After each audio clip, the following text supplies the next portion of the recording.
É, bom, vamos lá, pessoal. Vai ser de uma forma não esperada, né? Tava fazendo pelo computador, a live planejada, tudo certinho. Mas aparentemente não deu certo, o microfone deu problema. Eu ia gravar, mas até para gravar o microfone não tá dando certo. Então vamos esperar um número. Vamos ver se alguém aparece. Se, se o pessoal não desistiu da live. E vamos fazer aqui pelo celular e eu vou tentando mostrar na tela do computador os slides.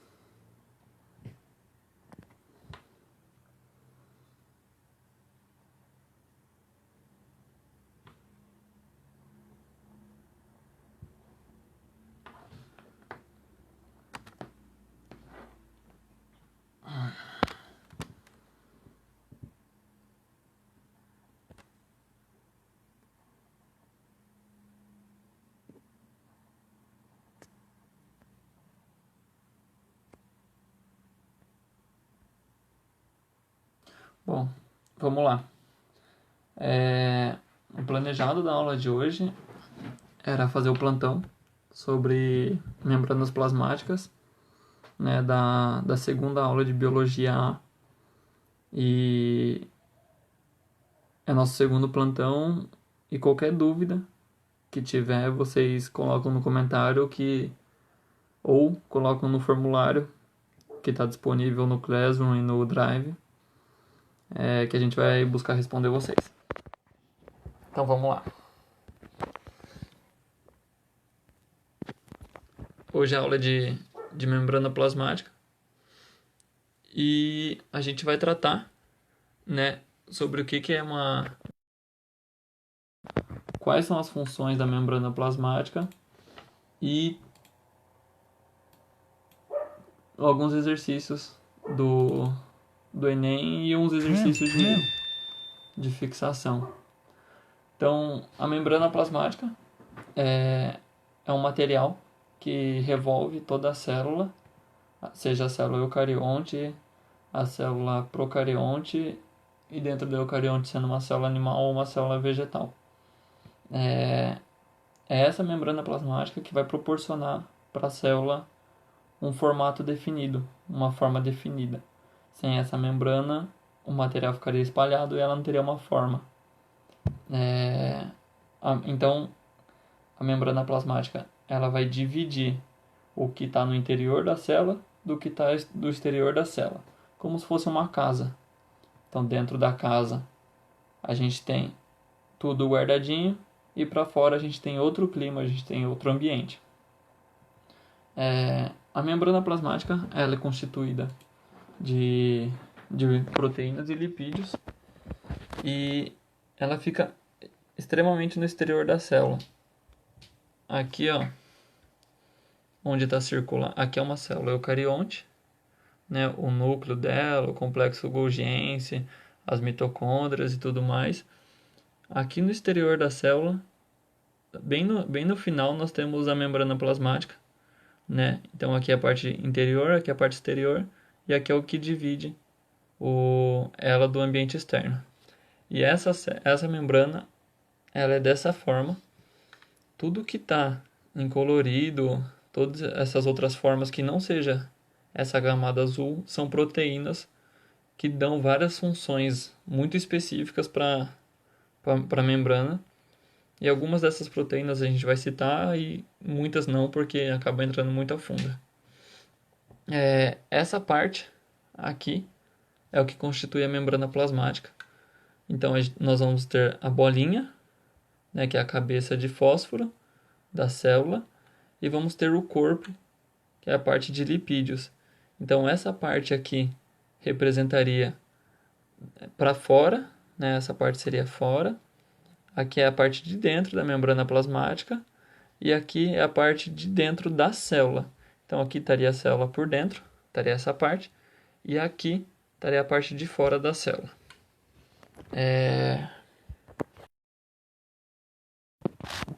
Vamos lá. Então, nós temos isso na constituição nós vamos ter na constituição da membrana plasmática. Carboidratos, proteínas, os lipídios E para tratar da membrana plasmática em si, a gente trata ela como uma membrana fosfolipídica, porque ela tem a cabecinha do fósforo e tem o corpinho com as proteínas. Então, né, a estrutura dela é lipoproteica, proteica. E essa estrutura confere a ela uma certa fluidez. Então ela não é uma membrana dura, né? Ela é uma membrana maleável. Então ela se mexe de certa forma para ajudar a proporcionar o formato da célula. Então a gente fala que a membrana plasmática ela é um mosaico fluido. Mosaico de mosaico e fluido por causa dessa fluidez.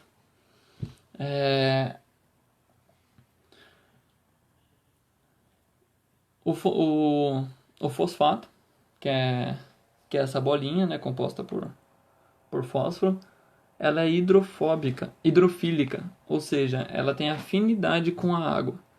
Essa parte ela não expulsa a água. Imagina se eu colocar água com água, ela vai se juntar. Se eu colocar água com óleo, vai ficar separado. Ou seja, o óleo, a água repele o óleo, eles não conseguem se misturar. No caso do fosfolipídio, ele tem essa afinidade, ele se mistura com a água. Porém, a parte de dentro da célula, que é aquela minhoquinha, essa daqui, ó, ela repele a água. Então, vindo aqui para essa imagem, essa parte aqui, ela é hidrofílica, ela tem afinidade com a água, e essa parte aqui, ela é hidrofóbica, ela não aceita a água.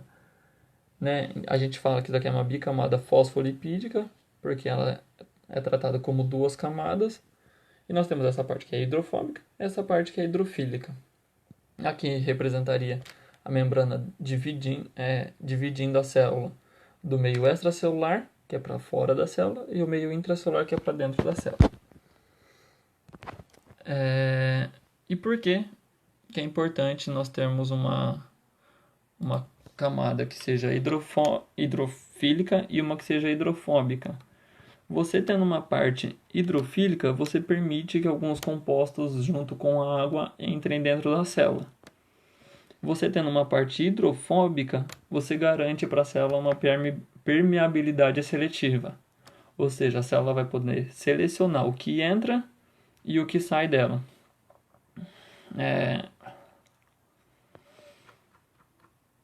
E daí, a partir disso, a gente tem as funções da célula. Mas antes de falar de funções, eu só queria lembrar, foi o que eu falei no comecinho do vídeo, nós temos a célula eucarionte e a célula procarionte.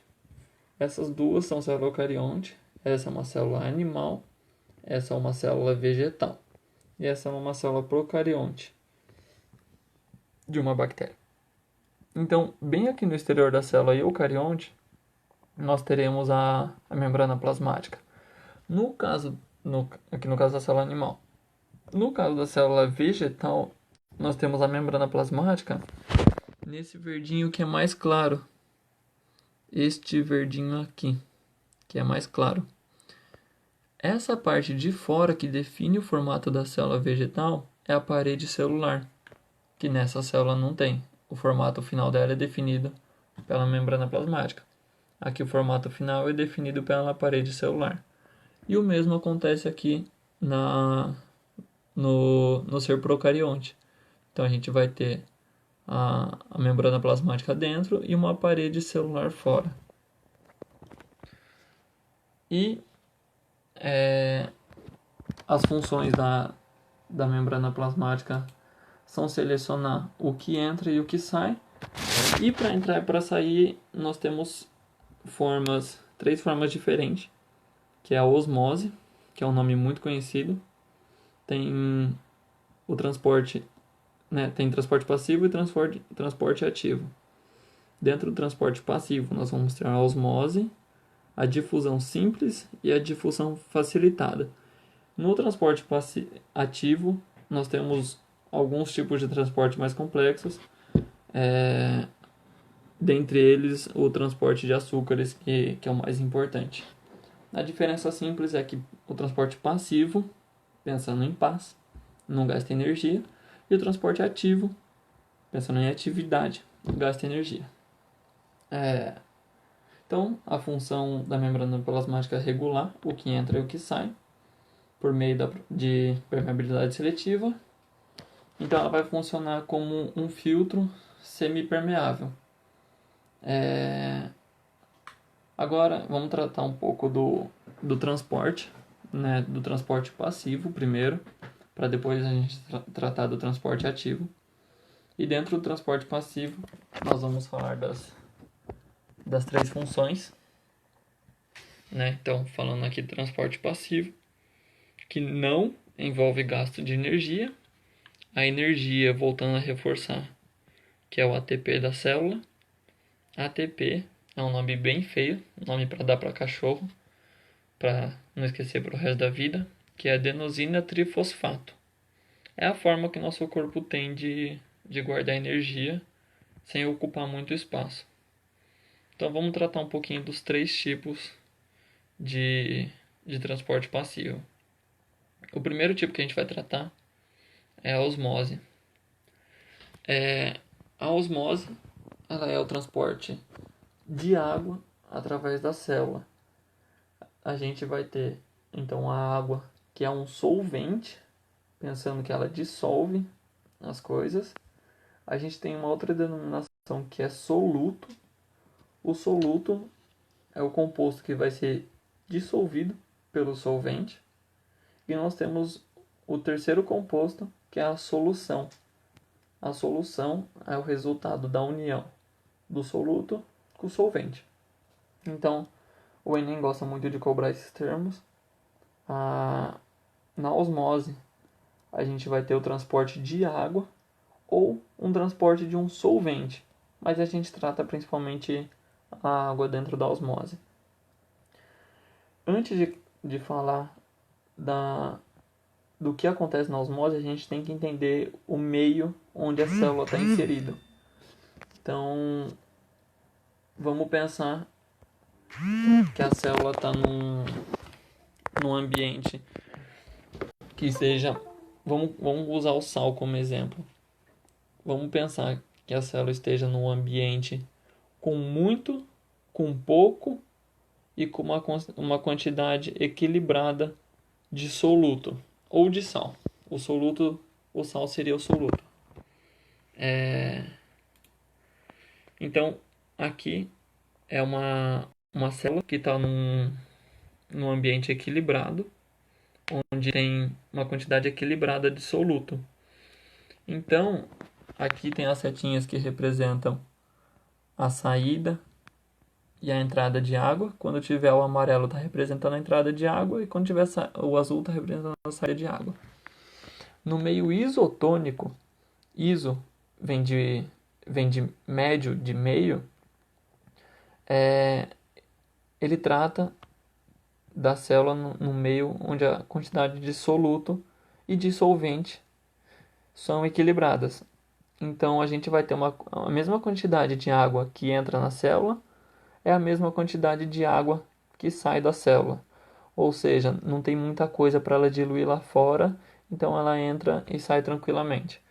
No meio hipertônico, imagina que a gente tem muito soluto aqui fora. Depois vão vir imagens para facilitar. A gente tem muito soluto. Vamos usar o sal como exemplo. A gente tem muito sal aqui a célula e a gente tem muito sal fora da célula. Então, quando você tem uma concentração muito forte de sal em algum lugar, a tendência da água é sair de onde ela está, uma tendência natural, para ela vir para cá para dissolver esse sal. Então, se você colocar muito sal aqui, a tendência é de sair água para a água dissolver. E daí a célula acaba murchando. E no meio hipotônico é o contrário. A gente tem pouquíssimo soluto aqui fora e uma quantidade maior de soluto aqui dentro. Então a tendência da água é vir de fora para dentro para dissolver o soluto que está aqui. E quando a gente trata de soluto, a gente na bioquímica, né, a gente trata de íons. Então são íons de sódio, íons de potássio. O íon de sódio é o Na+, né, falando da fórmula química do sódio. Então sempre vai estar tratado como íon de sódio, não vai ser tratado como sal. Então aqui é um desenho mostrando melhor o que acontece nesse processo de osmose. Então a gente vai tratar do meio hiper e hipotônico. O isotônico é quando está tudo show, quando está tudo normal. Volta para cá. Então aqui é antes da reação acontecer, da ação acontecer. Imagina que aqui é a célula, aqui é a membrana plasmática da célula, e a gente vai ter o meio hipotônico, que é aquele que tem mais solvente, que é a água, e pouco soluto. Vamos considerar o íon de sódio ou sal. E aqui a gente tem um meio hipertônico, que ele tem mais soluto e menos solvente. É confuso de ficar falando. E daí quando tendo esses dois em contato, dividido pela membrana celular, vai acontecer a reação da osmose, vai acontecer a osmose. E a água que está aqui, ela tende a vir para cá. Então, vai sair muita água daqui e ela vai passar e vai vir para cá para dissolver esse sal que está aqui. Então, a tendência natural da água, sem gastar energia, uma tendência natural, é passar para o outro lado para dissolver aquele sal. Uma experiência muito simples de ser feita é você pegar um alface, rouba um alface da sua mãe, coloca numa bacia, num tupperware, num potinho, qualquer coisa, cobre com água e coloca bastante sal. Não vai colocar 1 quilo de sal, coloca aí umas 2 colheres de sopa e espera um tempo, e quando você tirar o alface ele vai estar todo murcho. Ele vai ter perdido muita água de dentro dele, porque a água saiu de dentro dele e foi para fora. E aqui a gente tem a difusão simples e a difusão facilitada. A única coisa que vai diferenciar a difusão facilitada da difusão simples é que na facilitada a gente vai ter aqui a membrana plasmática, né? Aqui é o meio extracelular e aqui é o meio intracelular. Então aqui o fósforo e aqui o lipídio e aqui essa bicamada, né, do fosfolipídio. A única diferença entre difusão facilitada e difusão simples é que na difusão facilitada nós vamos ter uma proteína que a gente chama de proteína carreadora, que ela vai carregar o soluto, né? Carreadora vem de carregar, ou seja, ela vai facilitar o trabalho. Na difusão simples, a gente vai ter uma proteína intermembrana, né? Porque ela divide a membrana no meio, com um espaço para que seja passado o soluto e o solvente, sem ajuda nenhuma. Aqui é só uma proteína que faz esse auxílio. E vai acontecer da mesma forma que a osmose. Pensando que aqui todo o azulzinho é o solvente e essas bolinhas são o soluto. Aqui estando com baixa concentração e aqui estando com alta, o que vai acontecer? Esse soluto vai sair da alta concentração, vai passar por uma das proteínas e vai até o lugar com baixa concentração. Então a tendência é ir para alta com baixa concentração. A gente pode imaginar duas salas, que elas são duas salas, uma aqui e uma aqui, e a porta delas é interligada por um corredor. Agora a gente pega essa sala e a sala A e a sala B. A gente vai encher a sala A de bolinha, com tipo bolinha de piscina de bolinha, e a outra sala fica vazia, fica sem nada. As duas estão com a porta fechada, só são divididas pelas portas e pelo corredor. A tendência é que uma tendência natural, sem gastar energia, sem gastar nada. A tendência é que quando você abra a sala A e abra a sala B, é que todas as bolinhas da sala A vão indo até a sala B até que as duas atinjam o mesmo nível, até que fique um nível parecido. E isso acontece naturalmente, sem nenhum gasto de energia. Só acontece pelo fluxo.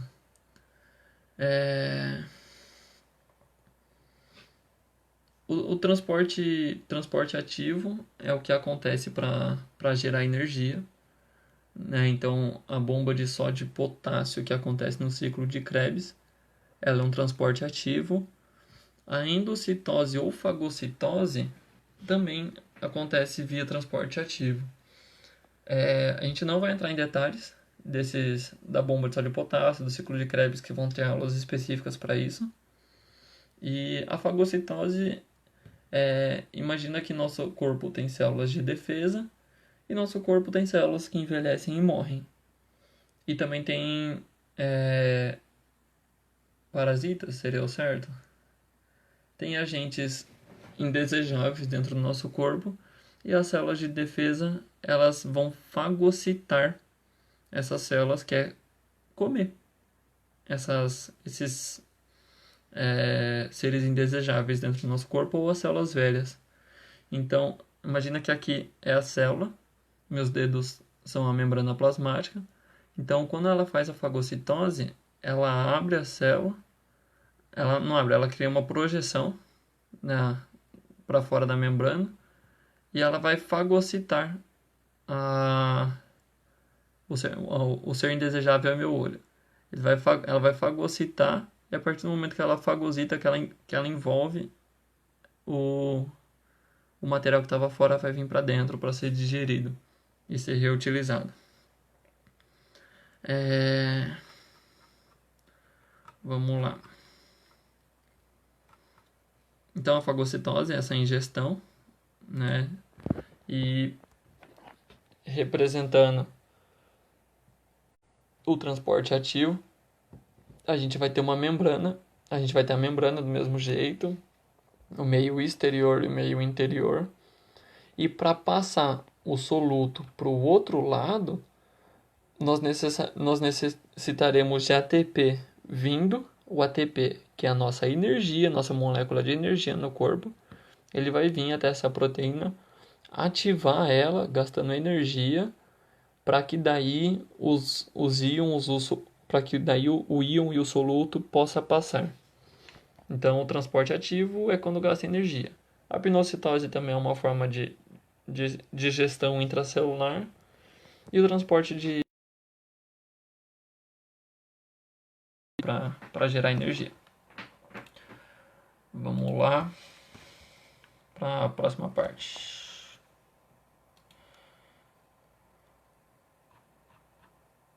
Então, a gente tem, né, falando um pouquinho mais de membrana, a gente tem algumas características que eu falei lá no comecinho, na membrana, algumas características especiais da membrana. Calma aí que eu quase encerrei a aula. Aqui na membrana, a gente tem, além da membrana e de algumas proteínas que eu já falei, nós temos algumas proteínas e algumas estruturas que vão dar para a célula. Cadê o slide? Tá aqui. E nós vamos ter como estruturas que vão dar especializações para a membrana as microvilosidades, os cílios e flagelos, junções, são junções oclusivas, os desmossomos, junções de comunicantes e interdigitações. Cada uma dessas especializações e modificações que a célula faz vai servir para dar uma função para ela. Por exemplo, a microvilosidade, ela vai aumentar a absorção de nutrientes da célula. Como que uma microvilosidade ajuda? Pensa numa célula redonda. Eu vou ter que deitar o celular, que eu vou ter que usar as duas mãos. Já girei meu dispositivo, o Facebook. Isso. Ó, pensa numa célula redonda, certo? Eu tô olhando ao contrário, mas a câmera tá aqui. A célula é redonda.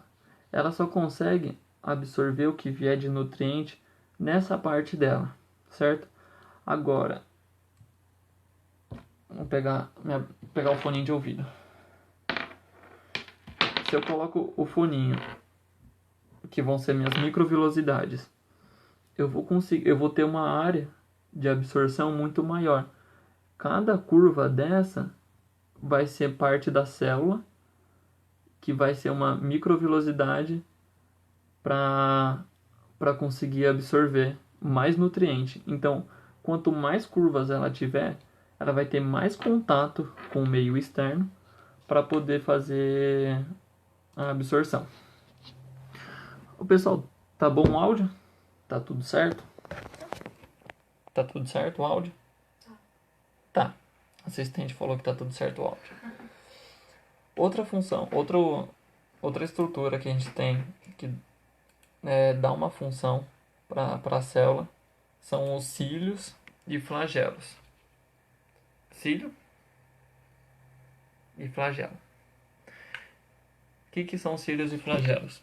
A gente vai ter cílios e flagelos muito presentes em células bacterianas e uma outra célula que eu vou falar. Então, aqui nessa célula procarionte, nós temos os cílios e os flagelos. Quais são as funções deles? O cílio e o flagelo, os dois, eles têm como função de fazer a locomoção da célula. Então essa é uma célula capaz de se locomover. O flagelo, ele como se fosse um rabinho da célula que serve para fazer a natação, né, para fazer a movimentação da célula. E os cílios também, eles fazem batimentos ciliares, todos sincronizados para fazer a movimentação da célula. Como curiosidade, a gente tem uma célula no corpo humano capaz de fazer movimentação, dotada de flagelo, que é o espermatozoide. O espermatozoide ele tem um flagelinho no final que tem um movimento muito específico que parece uma rotação para fazer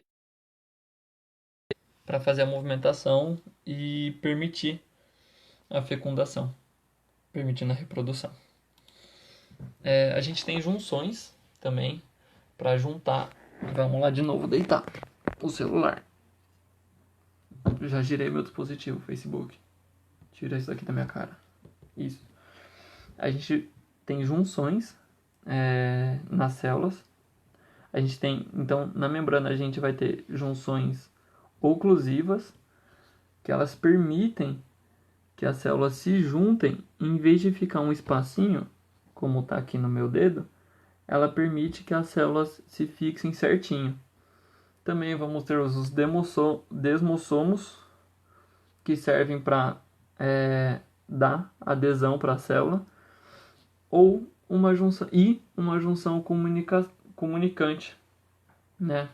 Então pensa que além das células se juntarem, elas conseguem se comunicar para pedir mais nutriente, se comunicar para passar impulsos nervosos, no caso das células nervosas do nosso sistema nervoso, para passar recado e para fazer nosso corpo funcionar.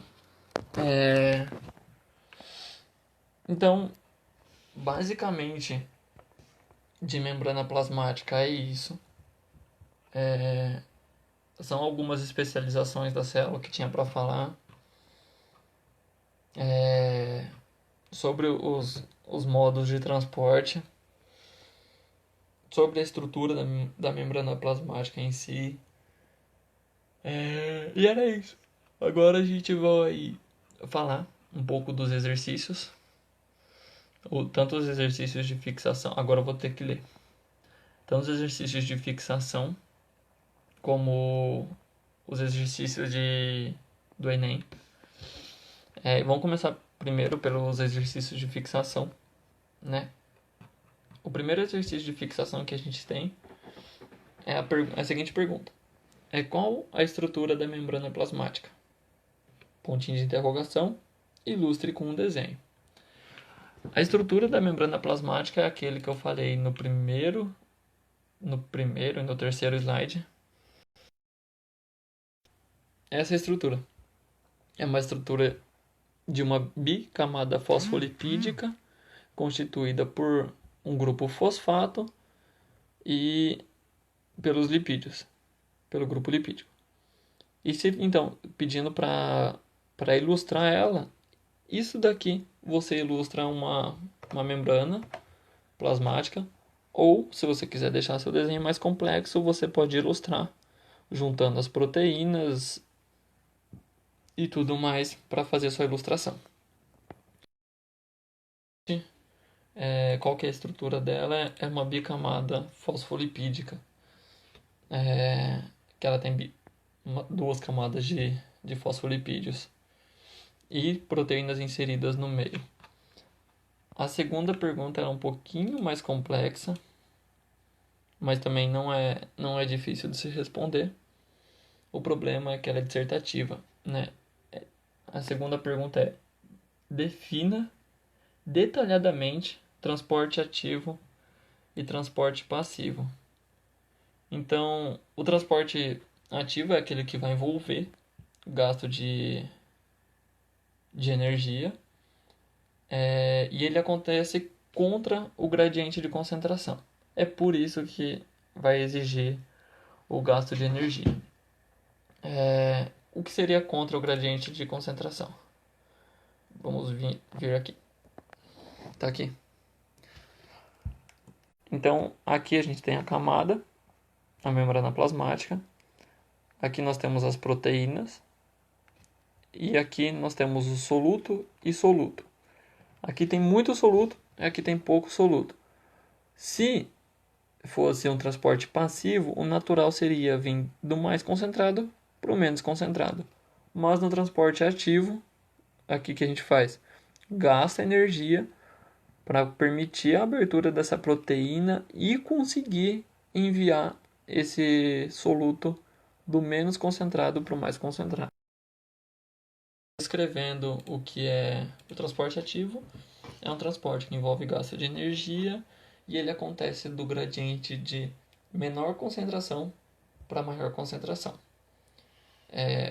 Ou, se for envolver os termos, ele ocorre do meio hipotônico, que é o meio menos concentrado, para o meio hipertônico, que é o meio mais concentrado. O transporte de glicose, por exemplo, é um transporte ativo, não é um transporte de glicose para dentro da célula.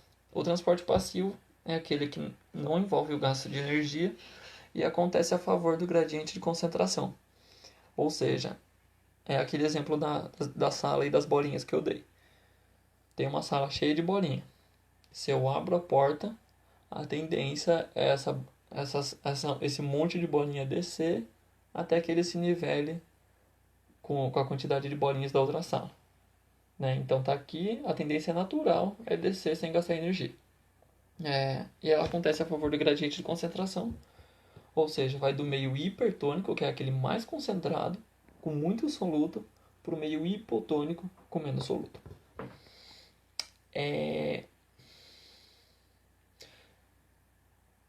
Próxima pergunta não. A osmose e a difusão facilitada e a difusão simples são exemplos de transporte passivo. Próxima pergunta. 3. Quais são os tipos de transporte ativo?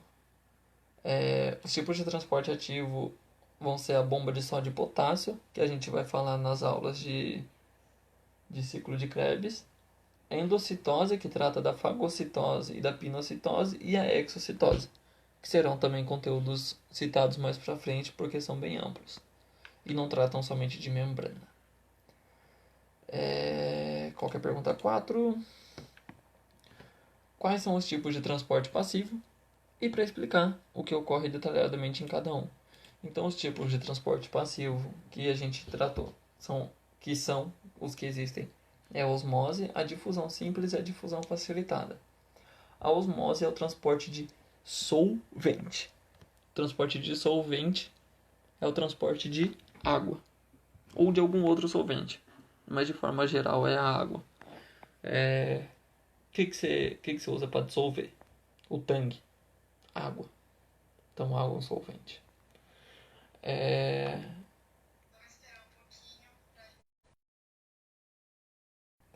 Então é isso, a osmose, a diferença entre osmose e o transporte, a difusão facilitada e a simples, é que a osmose é o transporte de solvente, e a difusão simples e a facilitada são o transporte de soluto.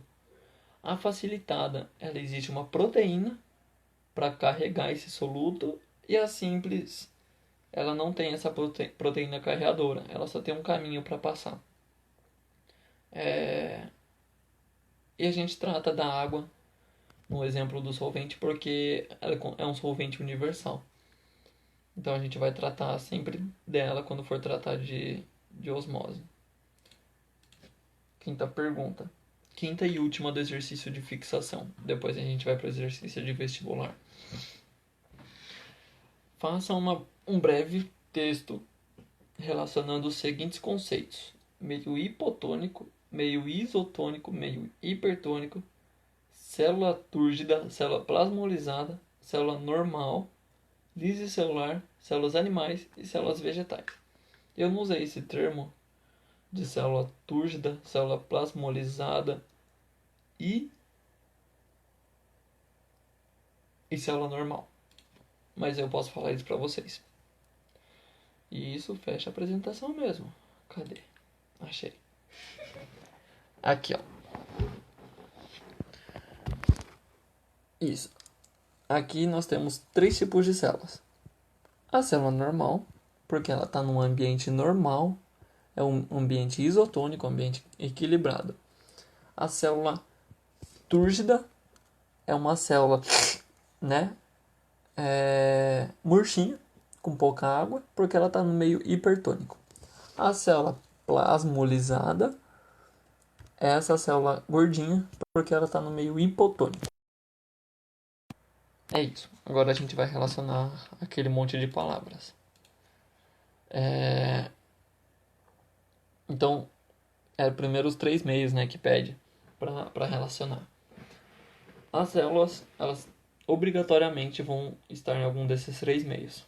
Então, os meios são meio hipotônico, meio hipertônico e meio isotônico.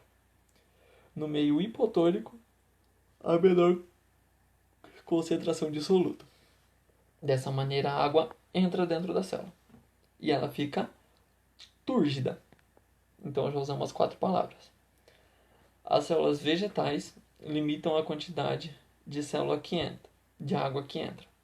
Então, já usamos célula vegetal também. Ela limita a quantidade de água que entra devido à parede celular de celulose. Era célula animal. Célula animal não possui parede celular e estão dispostas a sofrer lise. Já usamos a palavra lise celular. As células animais, por não possuir parede celular, estão dispostas a sofrer lise celular. Lise celular é a quebra, é a ruptura da célula, rompimento da célula. Calma aí, deixa eu dar uma olhada nas palavras que faltam. Célula plasmolizada. E célula normal. Quando a célula se encontra no meio hipertônico, há maior concentração de soluto. Quando há maior concentração de soluto, o solvente sai da célula e ela fica plasmolizada. No meio isotônico, a concentração de água do meio extracelular, no meio isotônico, a quantidade de água no meio extracelular é igual à quantidade de água no meio intracelular, ocorrendo equilíbrio. Eu acho que eu confundi célula túrgida e plasmolizada. A plasmolizada é essa vaziazinha. E a túrgida é bem cheia. É a gordinha. Então só inverte o que eu tinha falado lá no começo. Próximo. Próxima questão. Vamos para a questão de vestibular então. A primeira questão dos exercícios de vestibular. Caraca, meu. Já tá acabando nosso tempo de aula. A primeira questão é do vestibular da Mackenzie, em 2005. Que é assinale a alternativa correta a respeito de membrana lipoproteica. Eu vou pular direto para a resposta porque as alternativas são bem complexas, são bem grandes. A resposta certa é a E, que fala o seguinte, sobre membrana lipoproteica, que é a membrana plasmática. Ela está envolvida em processos de fagocitose e pinocitose. Vamos para 2. Que é da PUC. No início da década de 70, dois cientistas, Singer e Nicholson, esclareceram definitivamente como é a estrutura das membranas celulares, propondo-se o modelo denominado mosaico fluido, que é aquele que eu falei que é molinho. Neste conceito, todas as membranas presentes nas células animais e vegetais são constituídas basicamente pelos seguintes componentes.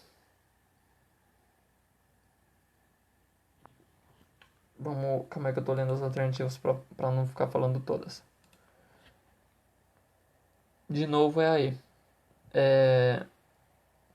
Todas as células, todas as membranas presentes nas células, elas são constituídas de lipídios e proteínas, que é a E. Alternativa E. Então é E e E. 3. Através da permeabilidade seletiva, a membrana plasmática exerce a importante função de manter as condições físico-químicas internas favoráveis para a realização das diferentes funções celulares. Sobre os mecanismos que permitem a entrada e a saída de substância através da membrana, podemos afirmar que a osmose e a difusão são processos de transporte passivo que não necessitam de gasto energético. Então a resposta é D. Então agora deu E e D. Vamos para 4. Caraca, tem muito exercício. Uau, a 4 é muito grande.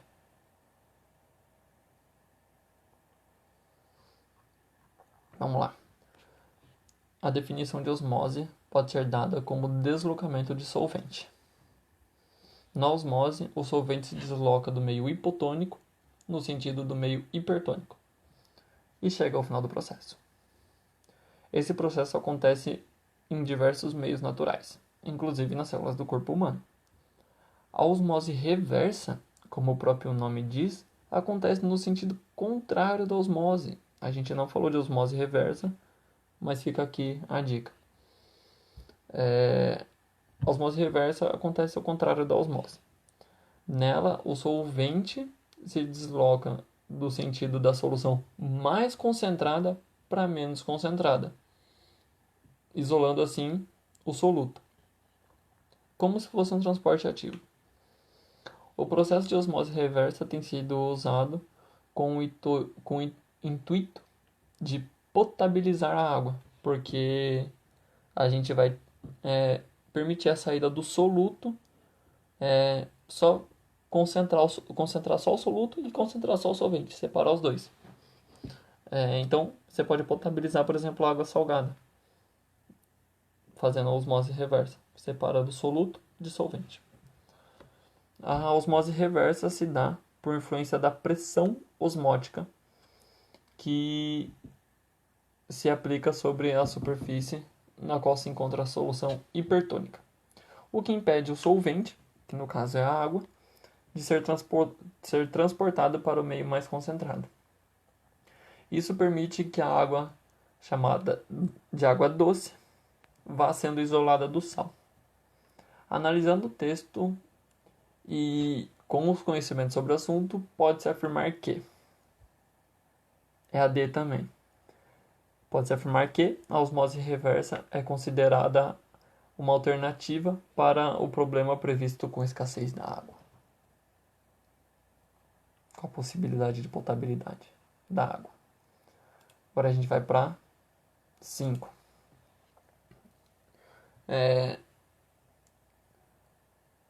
A 5 é de verdadeira ou falsa. É relacionado à osmose, que é um fenômeno vital para os seres vivos.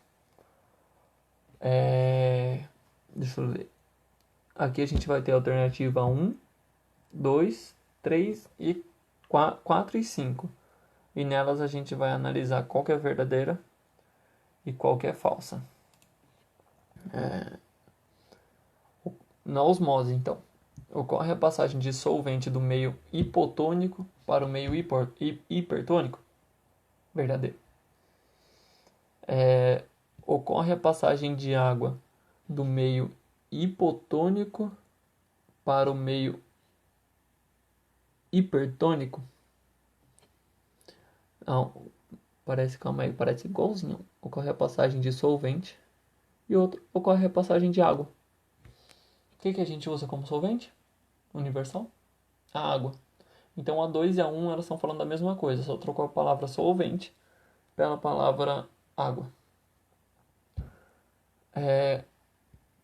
Número 3. Então a 1 e a 2 são verdadeiras até agora. Na osmose ocorre a passagem do soluto do meio... Não, osmose não ocorre a passagem do soluto do meio hipotônico para o meio hipertônico. 4. Ocorre a passagem de soluto do meio hipertônico para o meio hipotônico. Não. Ocorre a passagem de solvente. 5. Caracteriza-se por ser um transporte ativo. Falsa também. Então o correto é a 1 e a 2, que é a alternativa C. Vamos para 6, que é sobre glicose. A glicose é uma molécula de açúcar simples e utilizada intensamente no metabolismo de nossas células. No entanto, para a entrada de glicose ocorre em algumas células do nosso corpo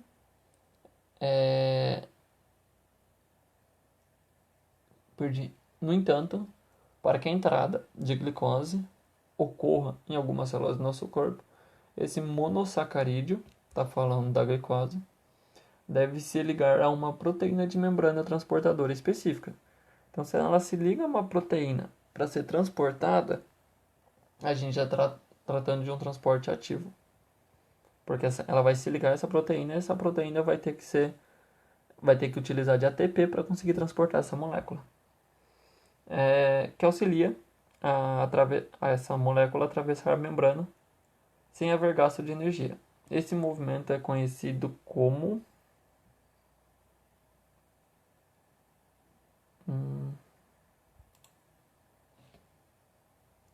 difusão facilitada. Aqui está falando da... Cai na pegadinha. Aqui está falando da proteína carreadora, da difusão facilitada. Quando a gente tem no transporte ativo, a gente tem proteínas que necessitam de gasto de energia para fazer o transporte. No caso da difusão facilitada, a gente não tem esse gasto de energia, a gente tem uma proteína que ela transporta o soluto de acordo com o gradiente de concentração. Esse tipo de movimento que descreve na questão 6 é difusão facilitada. A 7, de novo, é de verdadeiro e falso. O vídeo travou. Voltou? Voltou. Voltou. Estamos conectados novamente, galerinha do YouTube. Facebook. É, no Facebook. Vamos lá. Pessoal, tá ficando tarde.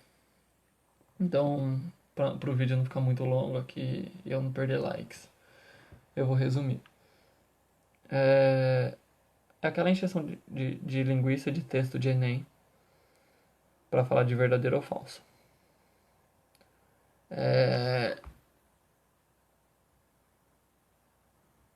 Vamos lá. 1. Na sede. No meio isotônico, a célula mantém seu volume inalterado?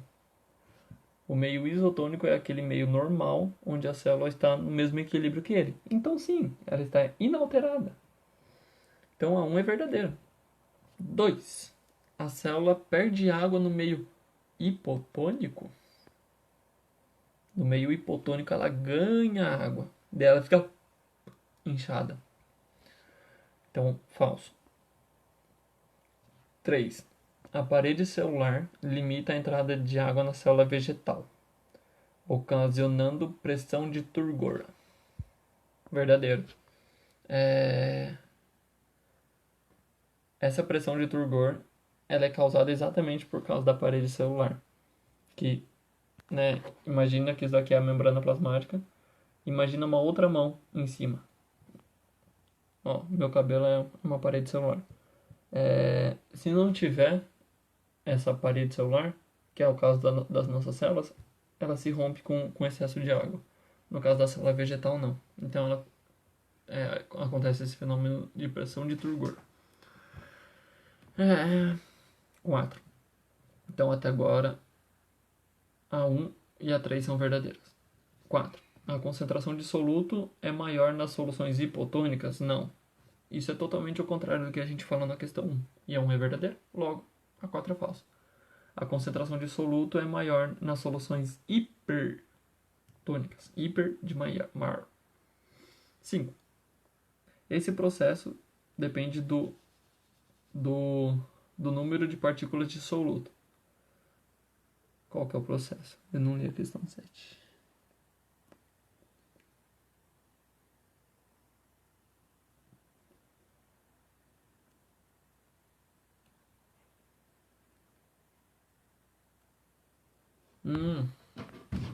Tá falando de transporte.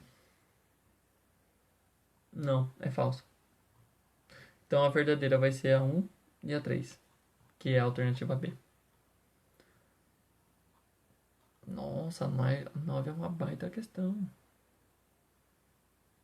Vamos lá, vamos primeiro a 8, um passo de cada vez. A 8.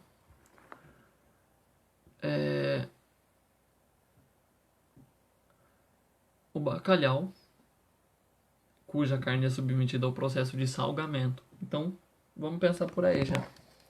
Salgamento, colocar muito sal. O sal faz o quê? Tira a água. Ele é soluto, então vai ter água saindo para dissolver esse sal. O bacalhau, cuja carne é submetida ao processo de salgamento para conservação, é um dos principais pratos e blá blá blá. Ele pode ser preparado de diversas formas, mas geralmente são colocados batata. Putz, que encheção. E análise as alternativas. 1. O sal passa para a batata por difusão. O sal é soluto. Difusão passa soluto. Vamos seguir. 2. O sal passa para a batata por osmose. Soluto não passa por osmose. 3. O amido da batata se dissolve adoçando o bacalhau. Foi profunda essa. 4. O sal passa para a batata por transporte ativo. Então, a alternativa correta é a B, que é somente a afirmativa 2 está correta. E a 9 é uma questão muito grande. Falando também da salga, né, de salgar para conservar alimento. O princípio de salgar o alimento é que diminui a concentração de água, impedindo a decomposição do alimento, seja por autólise ou por micro-organismo. Este processo está relacionado diretamente com a membrana plasmática. Em relação a esse tema de salgar, é correto afirmar que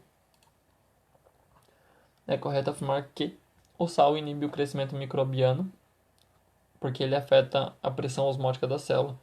Imagina, para as bactérias se desenvolverem num meio onde tem muito sal. Se tem muito sal, ela vai perder a água de dentro da célula. Então a bactéria não consegue se desenvolver.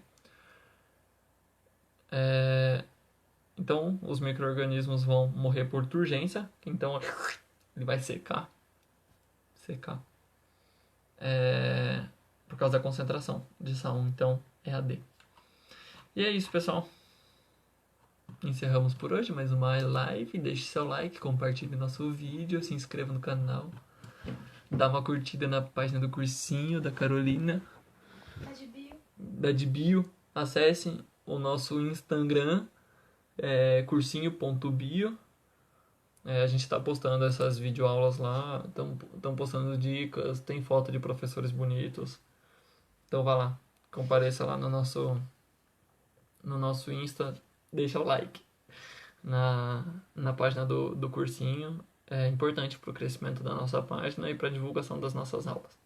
E é isso, vai ficar gravado e quem quiser assistir, assiste de novo.